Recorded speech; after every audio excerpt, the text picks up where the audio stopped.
اندلاع اشتباكات بين القوات العمومية وساكنة حي صفيح ضواحي الصخيرة.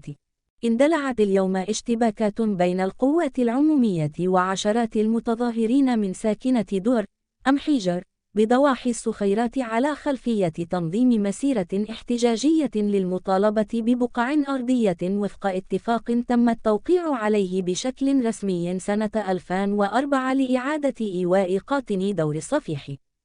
ونظمت ساكنة دوار أم حيجر بمدينة الصخيرات وقفة احتجاجية للمطالبة بتنزيل اتفاقية سنة 2004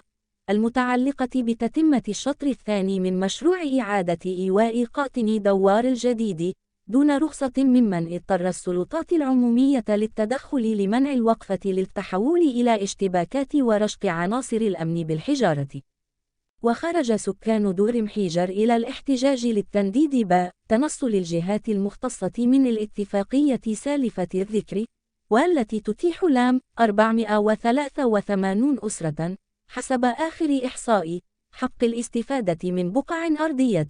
في إطار الشطر الثاني من عملية إعادة إيواء ساكنة دوار الجديد الذي يعد أقدم تجمع صفيحي بالصخيرة.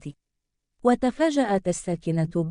إعدام هذا المشروع وتعويضه بمشروع جديد يلزمها بالاستفادة من شقق عوض بقعة كما كان مقررا سابقا، حيث أن ساكنة دوار أم حيجر ظلت تنتظر لأزيد من 18 سنة وتمني النفس بالحصول على بقع أرضية وفقا للاتفاقية سالفة الذكر.